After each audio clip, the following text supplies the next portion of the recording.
The Los Rios Historical District has been called the oldest neighborhood in California.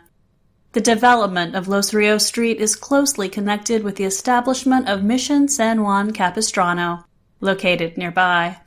In 1794, 40 adobe structures were constructed at the present site of Los Rios Street to house the married couples, Juaninos, artisans, and soldiers from the mission. After Mexico won its independence from Spain in 1821, the mission land was given or sold to persons loyal to Mexico. As the mission evolved, it was incorporated into the plans for the secular pueblo of San Juan Capistrano, created in 1841. In 1887, the Santa Fe Railroad came through San Juan Capistrano, and new building materials were introduced to the area. But the construction of the railroad line itself created a boundary that separated Los Rios Street from the remainder of the town. As a consequence, Los Rios Street remained residential and appears today much as it did at the turn of the century. Only 3 of the district's original adobe homes, however, have survived the passage of time: the Montanez, the Silvas, and the Rios. The Rios adobe is the oldest continuously occupied residence in California. 10 generations of Rioses have lived there, and it is currently home to Stephen Rios and his family. The Silvas adobe is in the middle of a lengthy renovation by the San Juan Capistrano Historical Society in an effort to protect it from earthquakes. Once the renovations are complete, there are plans for it to house Native American artifacts. And the Montanez adobe? Well, it's already been restored and can be viewed today with an appointment from the Historical Society. The adobe was famously inhabited by Dona Polonia Montanez, but we'll get to her later. But the adobes aren't the only thing from San Juan Capistrano's past still lurking about.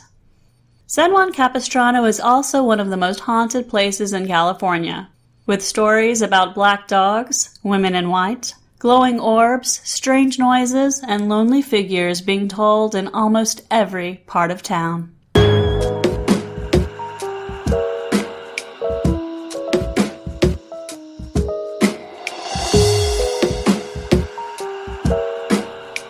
Welcome to Southern California Ghosts and Folklore, Episode 11, The 3 Donas of Los Rios Street. I'm your host, Susan Burns, and we are here once again to grab on to a piece of forgotten yet fantastic Southern California folklore, blow the dust off a bit and thrust it back into the spotlight. These are our stories. Let us tell them once more and re-enchant our world.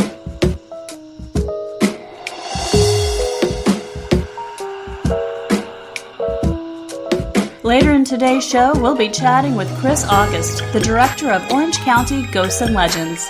You can find a link to their website as well as to other sources and items mentioned in today's podcast in the show notes page of our website, SoCalGhostsandFolklore.com. Now for the stories of the 3 Donas of Los Rios Street.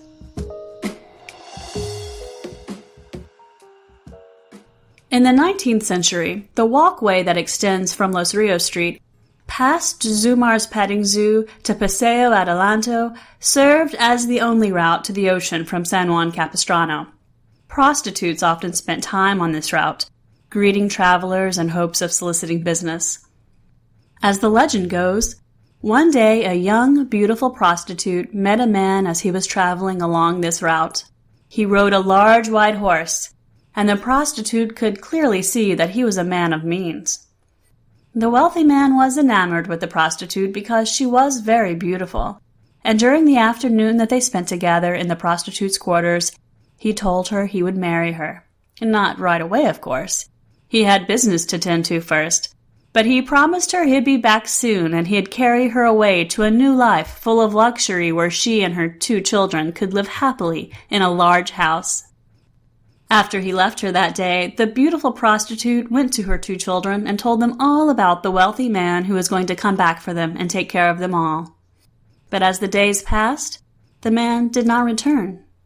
But the beautiful prostitute kept telling her children the story of the man and that soon they would all move away together.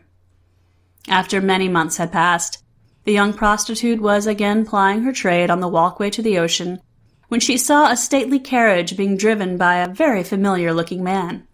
She ran to the carriage, overcome with joy that her soon-to-be husband had finally returned for her. But when she approached the carriage, she realized the man was not alone. Sitting beside him was a very beautiful woman. The young prostitute was stunned. When the man noticed her standing there, he looked at her with some recognition and reached out of the carriage to hand her some small objects. They were children's toys. But he said nothing, and quickly he and the beautiful woman in the carriage rode away. As she stood staring at the toys in her hand, she was overcome with confusion, but then with rage. She went home and got her 2 children, walked them to Trabuco Creek, and drowned them one by one, throwing the wealthy man's gifts into the waters after them. Once the fit of rage had gone out of her, the woman found herself overcome with grief and regret for having killed her children. The woman, in her sorrows, waded down into the same creek and let the waters rise over her, drowning herself. Today, her ghost is said to haunt the Trabuco Creek area, searching for the children. Does that tale sound a little bit familiar? It should. It is, of course, the San Juan Capistrano version of the La Llorona tale. A couple of months ago, we did an episode about the La Llorona legend, its possible origins and how it spread over the centuries. If you haven't heard that episode, I suggest you go back and do so. If you did hear that episode, you'll notice that there are differences between this tale and some of the main La Llorona stories, and yet all of the important ingredients are there. And while San Juan Capistrano is a place that has no shortage of its own ghosts who lived and died right there on their very streets, it's interesting that one of their most frequently seen ghosts is a legend for whom space and time and geography are no objects. In fact, even in San Juan Capistrano, La Llorona isn't only seen near the Trabuco Creek banks of her legend. Her sad face and white tattered gown are also reported along Los Rios Street and at the well at the mission. Pretty much anywhere in San Juan Capistrano where one can find water, a La Llorona sighting is bound to happen.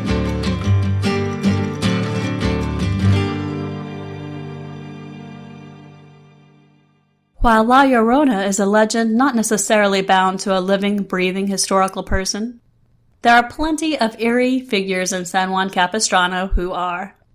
And there are plenty more who are likely a composite mishmash of one or more historical figures, with a little artistic license thrown in as the stories get told and retold, and that appears to be the case with a spirit known as the Phantom Del Obispo.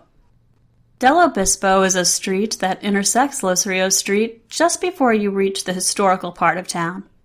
Whether early sightings of the Phantom were on that street or near the intersection of the two is unclear, but these days she is primarily seen on Los Rios, wearing her long white dress. Sometimes she is seen with her large black dog. Sometimes the dog, with its frightening red eyes, is seen alone. Coming across her dog at night has familiar lore attached to it that once accompanied black cats. Crossing its path is believed to foretell tragedy or doom. According to the legend, the Phantom del Obispo is the spirit of a woman named Dona Bernardino. Finding historical evidence of Dona Bernardino's life, at least by that name, has been fruitless. But the legend has it that she was an early settler of San Juan Capistrano, and that she was known by her community to be a bruja, a witch who uses herbs to cast spells. But while trying to find a historical basis for Dona Bernardino has been unrewarding, historical records do give us proof of another woman who lived in the same area, who was also rumored to be a bruja, Martina Burro. Martina Burro was nicknamed Chola Martina, which indicates she either had Native American blood or she wore items associated with their dress. In her youth, she was the sweetheart of the dastardly bandito Juan Flores, who raided San Juan Capistrano in 1857. In fact, it is said that during that raid, Chola Martina approached a merchant who Flores had marked for robbery and attempted to engage him in business, providing a distraction that allowed Flores to take him by surprise and rob and murder him. Flores and his gang ate the dead man's dinner, then shot up the town, robbing the few stores that were there. The sheriff's posse arrived in town the very next day, and it's rumored that Chola Martina tampered with the lawmen's guns while they were hung on the porch, removing slugs, while the lawmen themselves were mere feet away. While Juan Flores was eventually hung from the gallows for his crimes, Chola Martina was never prosecuted. After some time, Martina married Thomas Burro, a local shoemaker, whom she had been the housekeeper for, and they lived a quiet life on Los Rios Street in one of the original adobes built in the early 1800s. As Martina grew older, she began to be known in the community as a curandera, which is a native healer such as a shaman who uses good magic to help people. At the time, this was primarily seen by Californios to be a gift of Native American people, and most of the community thought of her with respect. But there were others who did not hold such a favorable view of her. They considered her a bruja, a witch who curses, and they even said that she could turn herself into a black dog. Chola Martina died in 1910. The Burro adobe on Los Rios Street no longer stands today, though the site is being preserved. Rumors abound that buried gold from Juan Flores' raids are buried somewhere on the property that Chola Martina once owned. And it's near the land's willowy pepper trees that many swear you can see her still, a phantom of the woman she once was, or as a black dog. So is the Phantom del Obispo the same as the ghost of Chola Martina? I'm inclined to believe that even if the legends do have two different women as their basis, their similarities have over time conflated into one larger-than-life legend. And in this same neighborhood, there lived yet another legend, and unlike the Phantom del Obispo, her history left an undeniable paper trail, and her name was Dona Polonia Montanez. Polonia Montanez was born in the pueblo of San Juan Capistrano during the Mexican period of California's history. Polonia's parents were Jose Maria Montaño and Josefa Gutierrez. It's unclear what tragedy befell the Montanez household, but we know from census records that by 1851, both of Polonia's parents were no longer in the household, and Polonia, along with her younger sister Maria and her brother Bruno, were living with their grandfather, Tomas Gutierrez, a carpenter at the mission. Despite the mission San Juan Capistrano's secularization by the Mexican government, Polonia's family was and remained closely connected to the mission for several decades into the 1900s. According to the book San Juan Capistrano by Pamela Halland Gibson and Don and Mary Ellen Tyron, in 1841, a carpenter at the mission named Tomas Gutierrez received 200 square yards, or 30 feet by 60 feet, of land surrounding the mission, which may have included the Montanez adobe. It was Polonia who would eventually move into the adobe and give the structure its name. Though the last name by which Polonia is known today appears to be the phonetic spelling of the plural form of her maiden name. The home was referred to as Montanez adobe at the time, and is known as the Montanez adobe today. Polonia is the first recorded deed holder of the property.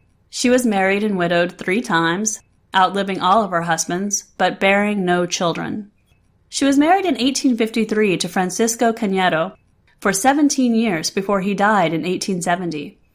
Francisco was a servant to Don Juan Forster, and he lived in the house that we now know as the Blas Aguilar adobe. In Father O'Sullivan's memoir, Capistrano Nights, he relates the story of Polonia's wedding as she told it to him. In the Spanish tradition of giving money to the bride, Dona Isadora, the wife of Don Juan Forster, gave Polonia 3 coins to hold on to during the marriage ceremony. But, according to Polonia, Francisco's little brother knocked her hand during the ceremony, and the coins fell. Polonia considered dropping the coins a bad sign, and throughout her life she believed that that bad omen proved to be true. To her, the bad luck was not bearing children. Her second marriage was to Juan Pablo Serrano. The marriage lasted only 2 years before Serrano died in 1875. Polonia's third husband was Isidora Marcelo Simard, a naturalist from France, according to the 1900 census record. They were married in 1880, and Isidore lived until 1912. Polonia would live until 1917, passing away at 88 years old. The Montanez adobe was the home of Dona Polonia Montanez for most of her life. Between 1886 and 1910, the Montanez adobe gained spiritual significance following the secularization of the mission. The census records generally show Polonia's occupation as at home or keeping house. However, Polonia was known to be a healer, and she worked as one of the village midwives. She was also entrusted with the religious education of the village children during the periods between 1886 and 1910, when Mission San Juan Capistrano had no permanent priest living on the mission grounds. These periods were actually fairly long, when priests visited, but none actually lived there, according to the memoirs of Father Engelhardt. This religious instruction and catechism responsibility earned Polonia the title of Captain of the Pueblo, and she had a small chapel set up at the northeast corner of her adobe home for the children's religious training. Although, ultimately, this tiny chapel became the village sanctuary. People would go there regularly to pray and to light candles.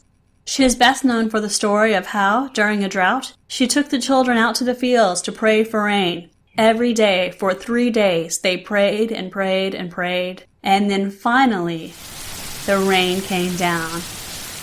They were rewarded with such a deluge that rescuers had to go and retrieve the children in Polonia to keep them from being swept away in the wash.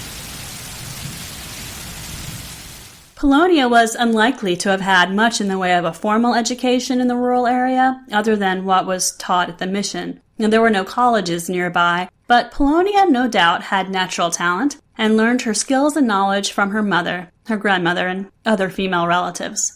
Polonia's ancestors included families from Mexico, the indigenous Juanino, and one of her female relatives served as an official curandera at Mission San Luis Rey. Oral traditions and learning were long established in San Juan Capistrano from the period of its prehistory, before it was known as Capistrano, by the first peoples of the area, the Ahachiman, later known as the Juanino, for their association as converts of Mission San Juan Capistrano. Old ways and traditions continued strong in the lives of the Juanino, as well as other immigrants to Capistrano from Spain and Mexico. And Polonia carved a niche for herself as an independent woman, bridging the worlds of Catholicism and native healing. In fact, Polonia's last husband, Isidore, had moved from San Francisco just to seek her out and learn the traditions of healing herbs. Today, the Montanez adobe is listed on the National Registry of Historic Places, as is Los Rios Street. The adobe is owned by the city, and artifacts from the late 19th century show how she lived and maintained her home.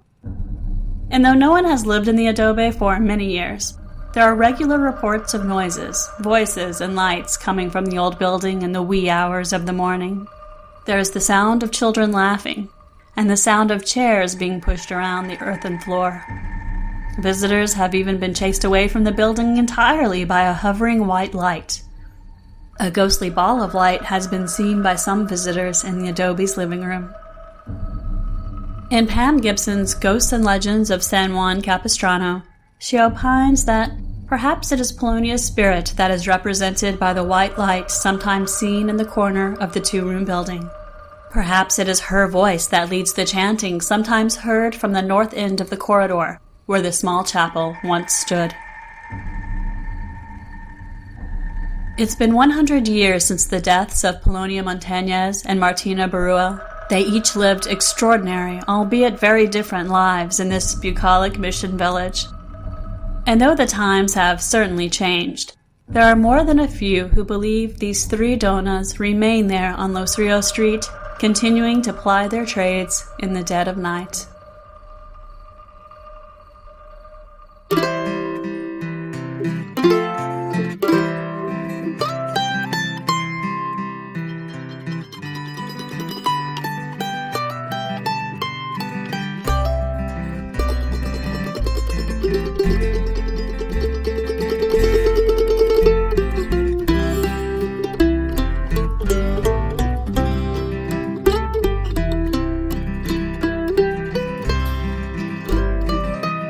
Place is empty, the bottles are gone.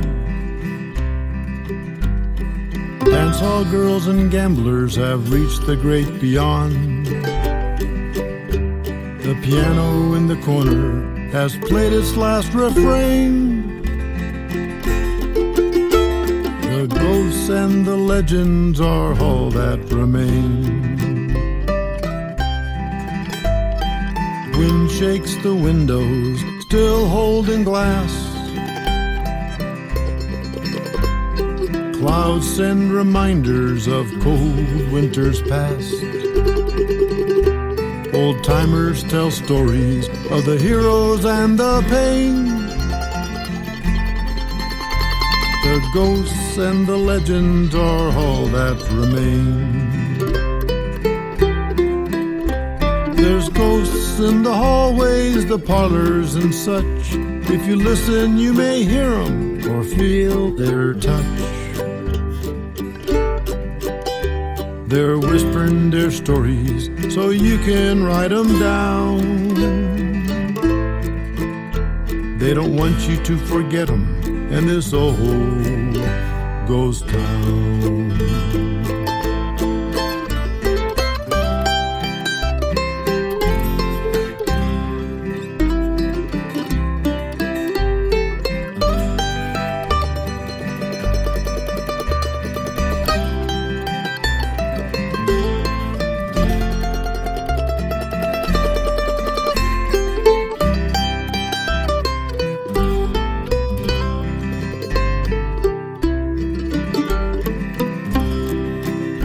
There's dust out on Main Street and covering the trails.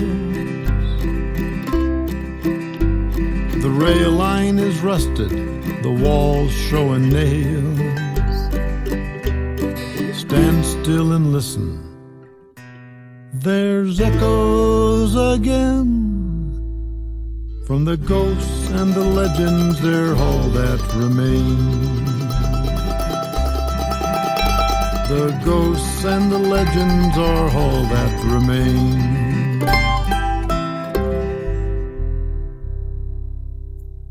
Let's welcome to the show Cris August. Cris is the director of Orange County Ghosts and Legends and was good enough to speak with us for a bit about some of his favorite legends from Los Rios Street.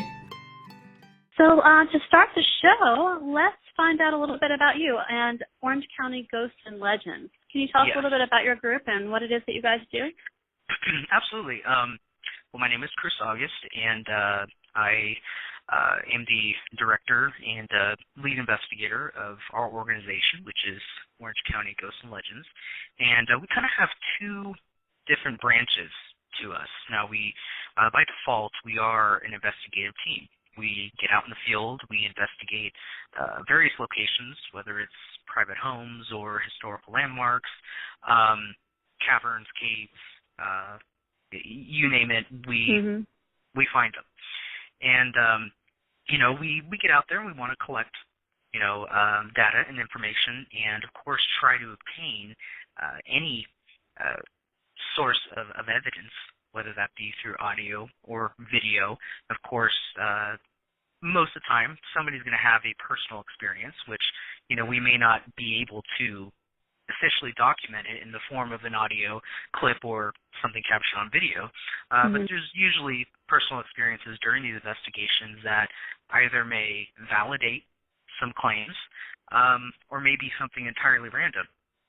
So we like to take that information not only for our own education and to try to have a better understanding as a whole of paranormal. But our goal is also to educate the public. And there is there's various public perception about ghosts and spirits and the paranormal. People take what they see in movies and on TV as what it's really like, and oftentimes it's really exaggerated. And of course, that's when it comes to movies, that's how they put people in the seats. You gotta make it really dramatic and ridiculous. You gotta take it for what it is. So when people come out on a tour or they're curious and asking questions about investigations, I always tell them it's not like what you see in the movies. And to tell you the truth, oftentimes we're standing around in the dark waiting for something to happen. Oh, sure. And, we're not even guaranteed to have anything happen. So there are definitely times where, we might leave there thinking this is a bit of a bust. This is Right. this is quiet. Nothing's going on here, at least for that time that we were there. Mm-hmm. But, oftentimes, with the evidence that we pick up, all the stuff that we get is after the investigation when we're listening to the audio that we were recording in the video, Mm-hmm. and then you realize, holy cow, there were things happening around us the whole entire time, and we had no idea. So, it may not necessarily be all that thrilling at the time, but when you capture those things afterwards, that definitely makes it worth your while. So my point being is that we like to take that information, bring it to the public, and, people can draw their own conclusions. Mm-hmm. We never tell people, and we're very particular about this, we never tell people that this is proof of evidence of ghosts. Mm-hmm. This is a factual audio recording of a spirit.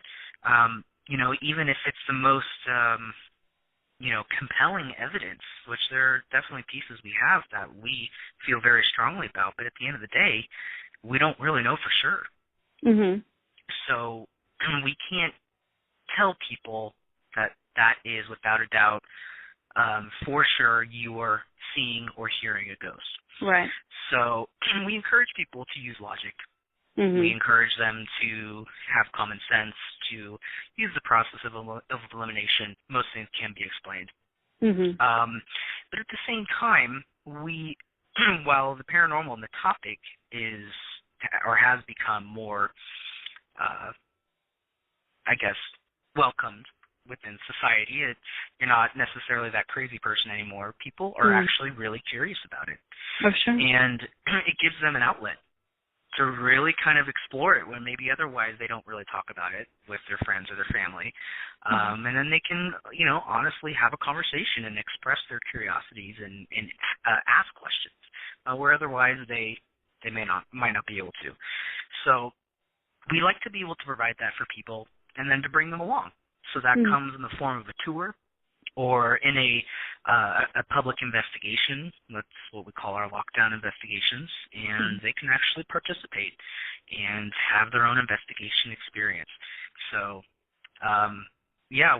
we do many things, and we wear a variety of hats, but we're ever expanding, and it's really fun to bring this stuff to people and allow them a space and an environment to explore their own interest in that. So it's really cool. Awesome. Well, having said all of that, what has been sort of the most exciting thing you've encountered, either during one of your tours or just in your own experience? I would say that each place has its own unique experiences. I mean, it's hard to really pinpoint as far as the most incredible and amazing experiences because they're all pretty cool in their own way. Mm-hmm. But I would say, each location that we do provide tours or host investigations at, for example, San Juan Capistrano, that's a very popular tour. And I'm always surprised how many people may not know or understand the history and significance of San Juan Capistrano. Mm-hmm. It was essentially the birthplace of Orange County. Yeah. So when people go there, they're always really surprised. What? That really? I had no idea. They don't understand how old it is and how far back it goes. So, we offer this tour as definitely kind of we're kind of brushing over the basic history, giving them a concept of where they're standing, of what this used to be, and allowing them to kind of take a moment in their mind to go back in time based on where they're standing. And at the same time, telling them some of the stories, not just from the legends that the community as a whole has been passing down, but, the legends that we hear from other people, but also our own experiences on tours. And many of them happen on tours. And in fact, when you get a group of random people, strangers who don't know each other, some of them may be sensitive. Some of them may, for all they know, they're a magnet to this stuff. And so when you have a variety of personalities, sometimes you just get groups of people and things are happening all around you. And we have some really good nights on tours. And, people, while we can't guarantee an experience, when those nights come along where something really interesting happens, I think people leave really happy. You're really at the mercy of whatever the heck is out there. Oh, sure. Yeah, you can't make any guarantees. Yeah, you can't force them into a room. If you could, then you'd have a whole new career lined up. Exactly. So to answer your question, my personal experiences have, they've taken place in San Juan. We don't, we investigate a lot of places in San Juan. We do our Black Star Canyon. I've had some profound experiences out there. Our Grand Canyon Caverns and the Brackenfern Manor. I mean, we tend to lock down places that we have the most significant encounters. So, personally speaking, I always say I'm an open-minded skeptic. I'm open-minded, but at the same time, I always use logic first. There's almost always a natural or logical explanation for this stuff. But I can probably count on one hand. I'm kind of getting into the second hand, too, of things that I've probably turned over in my head over and over again, and I don't have an explanation. And I even the explanations where I know I'm grasping at straws here, but I'm determined to find an answer. But you know what? Sometimes you're just never going to get one. It is what it is. That's true. Well, San Juan Capistrano, as you sort of touched on, it's said to be one of the most haunted towns in California. Why do you think that is? Is it because it's so historical, or is there something else that's special about it, do you think? Well, definitely, it has some history, and San Juan. I don't know if you're familiar with the historic Los Rios Street, which is right there. It's kind of the epicenter of the downtown area.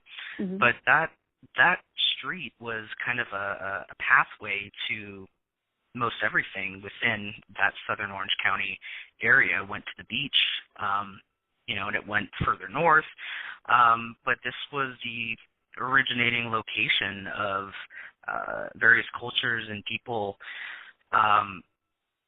When you kind of get this vibe, the street itself, yes, it's modern, but there's really that touch of history that still remains there that kind of makes you feel that you're kind of going back in time. Kind of like I don't want to say a Wild West feeling, but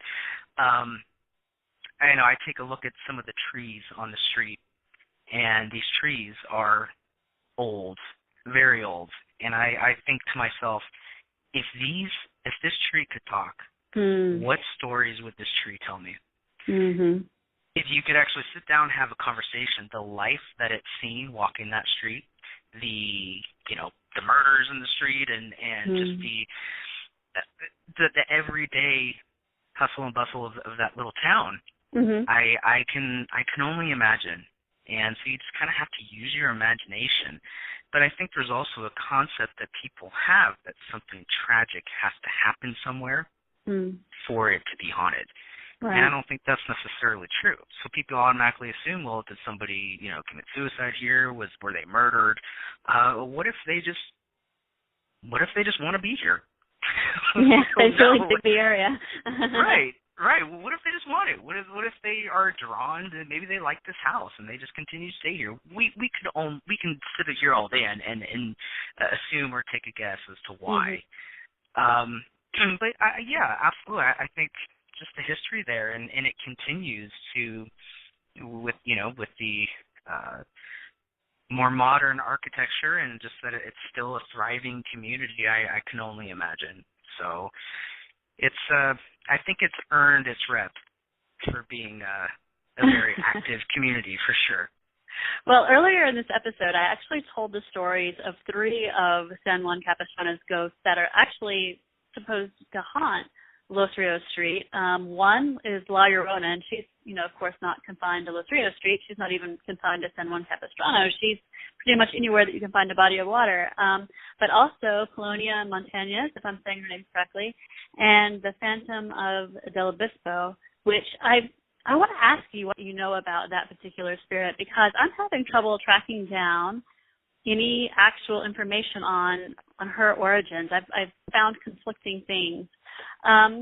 what is so interesting about the three of these women is that all three of them, not only do they have Los Rios Street in common that they haunt, but they also belong to sort of a larger membership of San Juan Capistrano ghosts, kind of generically referred to as the Ladies in White.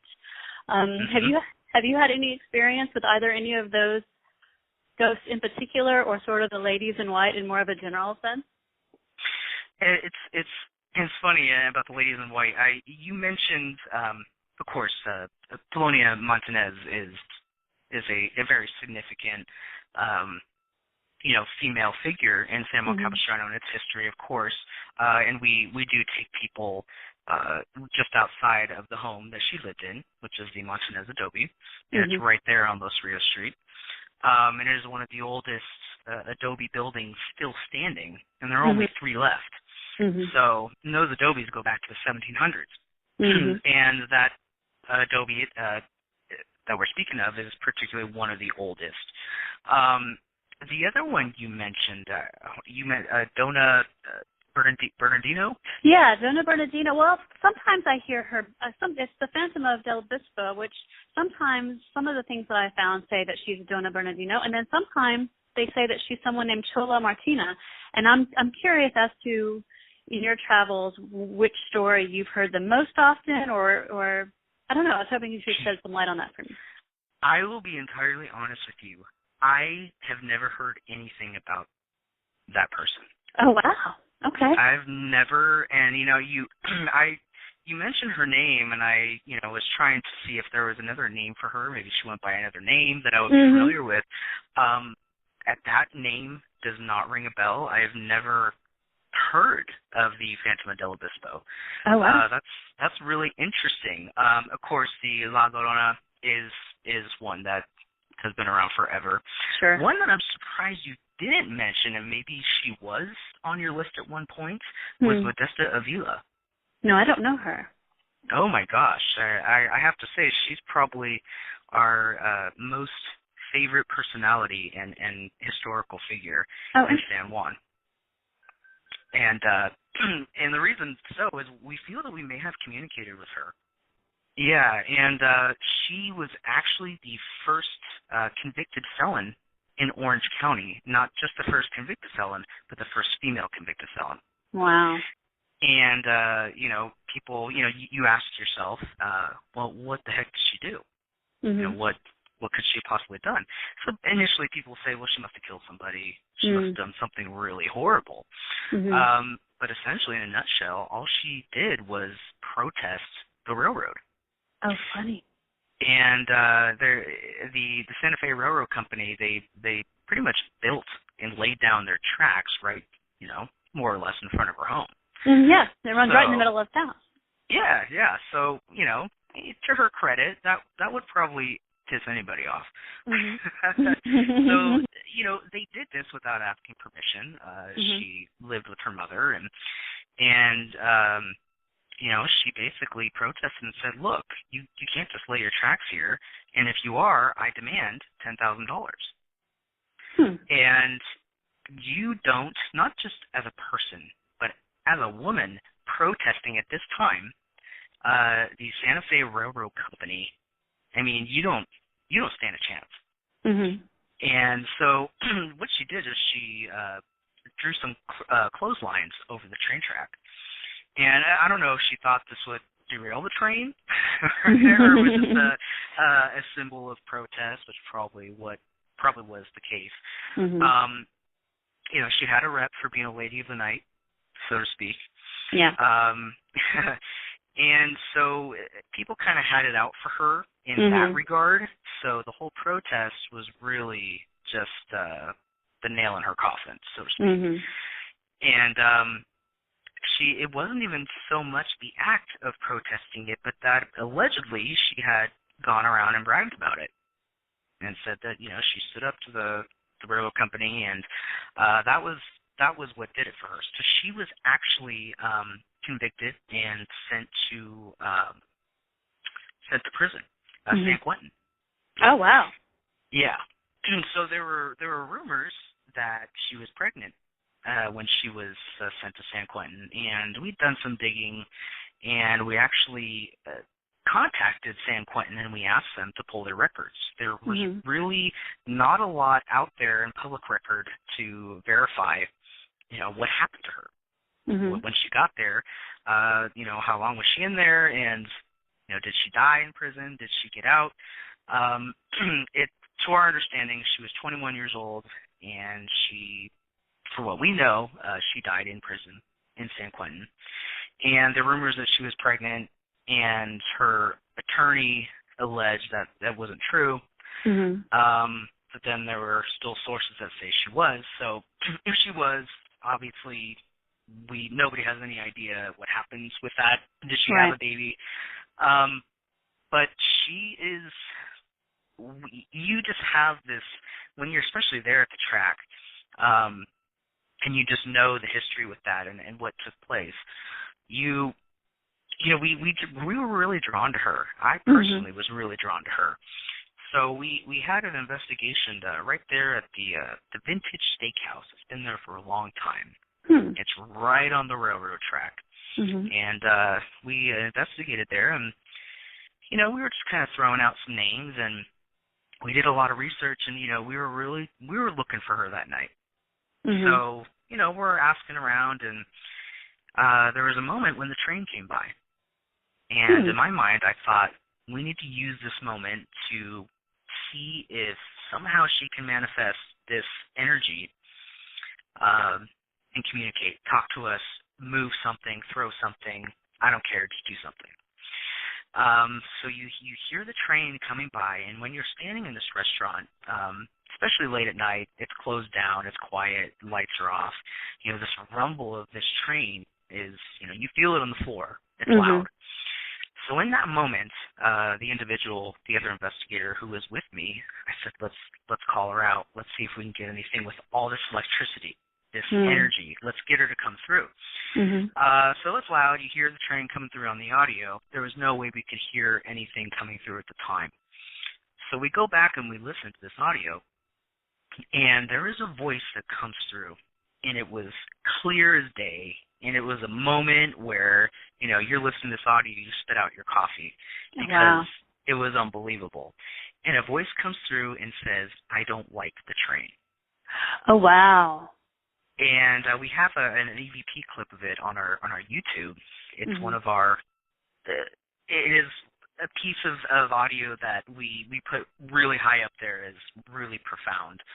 And it's a voice that comes through over the noise of this train. And we know for sure it wasn't another investigator. On top of that, they would have to be screaming and yelling for it to be heard. And that was absolutely not something that happened, and we have other recorders to verify that. So, long story short, we're thinking, who else would say that? This woman was sent to San Quentin for that. I mean, could it be coincidence? Maybe a lot of people didn't like the train. I don't know. So we ran with it, and we went and conducted another investigation, which is the restaurant next door, which was formerly Sarducci's. It was a staple there in San Juan. It is now a new restaurant known as Trevor's at the Tracks. And the owner was great to let us in there, and we told him, we've had some really interesting experiences next door at the Vintage. We want to see if maybe we can get something to come through again. So fast forward, we're in an investigation, and we're standing quietly in a room, and I have a radio in front of me, and I go through a list of names, and then I say, do we have Modesta Avila? Modesta, if you are here, I want you to do something. I need you to do anything to let me know that you're here. Throw something, move something. And my radio falls to the floor. And just out of nowhere, just right when I mention her name, it falls to the floor. And, how that happened, I don't know. It had been sitting there and hadn't, it wasn't, leaning, or there wasn't any way that it could have been pushed. And we have that caught on tape as well. So Modesta Avila is a figure that we talk about a lot in our tours. And we love that we can educate people about her because, I mean, what a bummer. This poor woman was put away for basically standing up for herself and saying this isn't right. Right, the definition of a raw deal. Exactly. And so, personally, we love her. I mean, she was a pretty, awesome person. And I think it's safe to say that she's a beloved figure within the community, but I guess I can't speak for everyone, but I think her story is very intriguing and worth telling to people. Is she someone who has maybe manifested visually? Because these ladies in white, there are several of them. You can just go Google San Juan Capistrano ghost. You'll get endless ladies in white story. Has she manifested physically that way before? It is a very common perception, especially for those who do know of the Lady in White legend and do know about Modesta Avila. It has been reported that, that people believe that it is the same, but that could be Modesta Avila. We don't see her as the kind of woman that would, saunter around in a white dress. Right. And I kind of have a running joke with the tour guests, and I say, how many of you have been to a downtown tour? It doesn't matter, any part of the country or the world. Have you been to a downtown tour, and was there an infamous lady in white? And usually there's a good show of hands of people who will raise their hand. And I think it's kind of funny. And my theory is I ask people, why do you think people see a lady in white all the time? What are they seeing that makes them think a woman in a white dress? And in my opinion, and this is just my 2 cents. Sure. I think when people see misty, particularly white misty apparitions, they automatically attribute that to a white flowing wedding dress. A woman crossing the street in a white flowy dress. I mean, we've had lady in white reports in the canyon, Black Star Canyon. Yeah. So it's usually attributed to a wedding dress in particular. Well, yeah, and also there's nothing that pops out of the darkness more than white. It would be hard to see a black dress in the night because you just wouldn't register. Exactly. So personally speaking, regarding the lady in white, it's absolutely a story that is a legend in San Juan. That's been going around for a long time. Who it is, anybody's guess. I personally don't think it's Modesta Avila. It just doesn't suit her style. But, I didn't know her, so I don't want to make that judgment. Well, someone who did wear white as far as her legend goes is La Llorona. And as we mentioned before, San Juan Capistrano has their very own personal La Llorona that makes the rounds. And she's spotted in more than one place. There are some tales about her being on Los Rios Street. There's some tales about her being at Trabuco Creek, I believe. And I think some people even spot her at the well over at the Mission. And interestingly enough, in San Juan Capistrano's version of La Llorona, isn't she a prostitute as well? From what I'm understanding from the stories, there never really is an origination as far as who she is. People just know this creepy legend of a woman, whether she's typically in white. People will also attribute that to La Llorona to Lady in White. But there's never like a reasoning. People just envision a woman drowning her children. And it's just a story that they've been told. Don't go out late at night because you're going to see her. And perhaps parents just kind of stuck with it because it worked. And they didn't really care where it came from. Right. But usually when I always ask them, what are the legends that you've heard of here? What are if you know anything about San Juan, or if you did any research and you did a Google search, what comes to mind? And definitely she comes to mind, or people will bring her up as one of them. We did have an incident on a tour that there is a field just behind Los Rios Street, and there's a playground back there. And it's an open area, and we have a lot of reports from people and just locals in general of a lot of shadow apparitions in that park. And on a particular tour, there was a woman who we were standing and just observing that big open space. It's just empty field. And there are some trees a little bit further in the distance. And so people report seeing various shadow apparitions darting between the trees, full-bodied apparitions, you name it, light anomalies. And a woman reported seeing what they describe as a woman crouched, sitting on the ground, kind of holding her knees, and in a sitting position, and all she's doing is rocking back and forth, kind of like she's sobbing. And she describes this woman, and I said, well, how long did it last? I mean, was it like a split second? And she says, no, it seemed like it was 10 seconds. Like I was watching it, and I thought it was a real person. And when she drew our attention to it, and she says, "Does anybody else seen that?" And of course, nobody else did.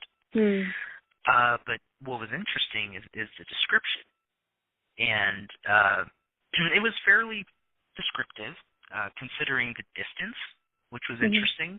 You might see it more as just kind of a black mass of a blob or something, but she described, the body. She described exactly what this figure was doing.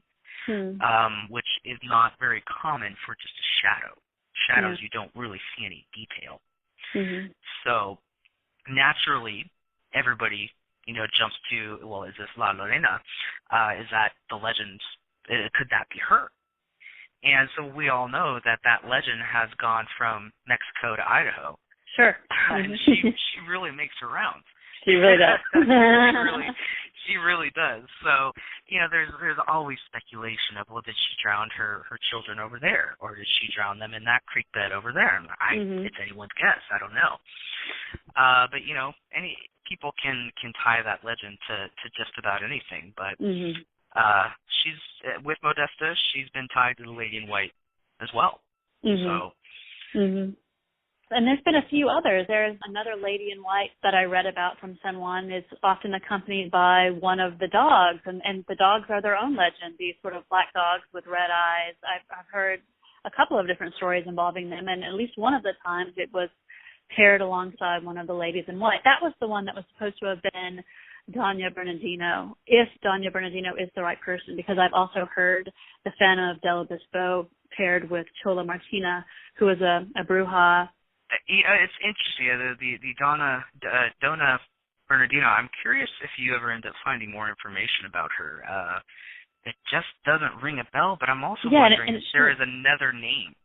That's what I think. I think Dona Bernardino must be a nickname for someone else, and that's what I was wondering, if it was some sort of nickname for Chola Martina, who seems to be more attached to an actual place in history, whereas Dona Bernardino, I can't really find her in history. I can only find the ghost stories of Dona Bernardino, but not the historical Dona Bernardino. Right, and of course, Dona Polonia Montanez, that was the first name. I'm wondering if there's some confusion, and maybe there's a blend of names, and I gotta tell you, I'm actually kind of stumped, and I've heard a lot of names thrown around, and I haven't heard that one. And I'm curious to know if anybody can fill in some of the blanks. Can attest. Yeah, totally. Yeah. Well, speaking of Polonia Montanez, now she doesn't really, as far as the stories that I've been able to read, she doesn't really manifest visually very often. Mostly people hear things on her property. Is that correct? Absolutely. We've never had any, at least to my knowledge, we've never had any reports of any visual encounters. The home itself is absolutely notorious for hearing noises and voices and things taking place behind the doors of the adobe. And what is interesting about that is that adobe is, essentially sealed shut. Of course, the Historical Society can go in there. They have keys. Other than that, it's not like a building that, sits open all day with the doors open and anybody can just walk in and out of there.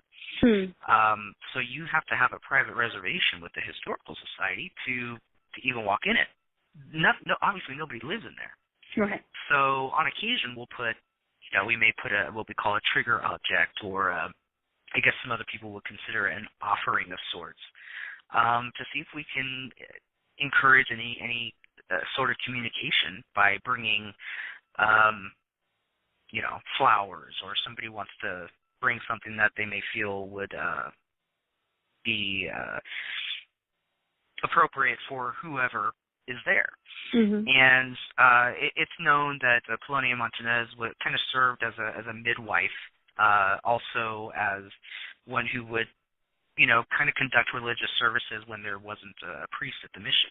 Mm-hmm. So she had a little attachment to her home, which is no longer there, but it kind of served as a little chapel over there. But she would often care and teach the kids, the children. Mm-hmm. So there are often reports of kids being heard behind those doors, sounds of laughter, children laughing, pitter-patters of kids running around. And before we knew any better, years ago, we would bring an offering of like tobacco, or maybe a little miniature bottle of tequila or something, and see if we can get any response. And so we understood, well, there's children here. We're probably not giving them anything that they are really going to like. So now we will bring toys or candy or something and see if we can get a response. Personally, I have heard, and unless I was out of my mind, but when you put your ear up to the door, there are two doors on each side of the adobe. And oftentimes we'll say, go ahead and put your ear up to the door and see if you can hear anything. Listen for movement, listen for conversation. And at one point I put my ear up at the door, and I still hear it in my mind. It sounded like wooden chairs being pulled, like people were sitting down at a table.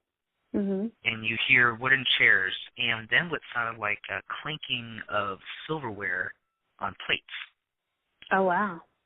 And I'll never forget it. I can still hear it in my brain. And, of course, some people have heard conversation. Nobody lives in there. Nobody's in there. The doors are locked. And, just things being shifted and moved. And, but it's ironically, when you're there, I think the overall consensus over there is it's kind of a positive place. Yeah. It's warm. It doesn't feel bad. I kind of feel nice when I'm standing there. It's a positive space. So yeah, we at least as of now, that this could change in a year or whatever, but we have never had a visual encounter of her. Right. But who knows? Anything can happen. I haven't personally seen a lady in white yet. Yet. She has been reported, I don't know if you're familiar of the location of Los Rios, but she has been reported in what's called the Hummingbird House Cafe, which is right there on the train track. And she's often spotted in the windows over there, as well as there's a tree, a big pepper tree that's right, it's big, it's right there when you cross the track. That is the main location where I've heard reports. I haven't seen it, but that's the epicenter of the legends as far as where people have reported seeing her, especially on the track, which is right in that area. Chris, if people are interested in coming along on one of your tours, do you guys give tours on a seasonal basis, or do you give tours year-round? How do you guys operate? Technically, we do things year-round. We offer private tours, we offer public tours, and we're always running events at various locations. But for public tours, in a sense, we are seasonal. So generally, right after Thanksgiving, public tours shut down until about late February. However, that doesn't mean people can't call us up and say, hey, I got a group of friends coming in town who are coming from, I don't know, Iowa, and we want to go on a tour. Would you be able to do that? Absolutely. We accommodate private groups. But typically for Orange County, for us, it gets down to, the 50s and North Alaska for people here. Yeah, exactly. So not many people really want to go do a ghost tour in 50 degrees. So, but we're always operating year round. And people can call us up at any time, and if they want to, have an experience and go to San Juan or go to Black Star or, whatnot, absolutely we accommodate those requests all the time. People who are interested in this stuff, we're always on the lookout for new locations. We like those unique ones, the places that people don't know much about. So our locations that we offer are constantly growing, and the lists will get bigger and bigger. So yeah, we love when people contact us, and it's definitely a unique birthday party or a unique anniversary gift for someone. Hey, that would be awesome for me. So yeah, we're available all the time. Ladies and gentlemen, that is today's show. Thanks goes to my research assistant, James Conroy, dlsounds.com for our theme music, and Podcast Garden for being our podcast home. The song you heard at the midpoint of the show was Ghosts and Legends by John Bergstrom. You can find that song and the album of the same name on iTunes. Thanks also goes to our guest today, Cris August. If you'd like to experience one of Chris's tours firsthand, you can contact him by visiting www.ocghostsandlegends.com. You can also find links to that site and more on the show notes page of the website at socalghostsandfolklore.com, including a link to the sound clip you heard Cris mention involving the spirit on the train track. If you've enjoyed this episode, please let us know on Facebook or Twitter, or better yet, subscribe to the show on iTunes, Stitcher, or Podcastpedia. Until next time, remember that these are our stories. Let us tell them once more and re-enchant our world.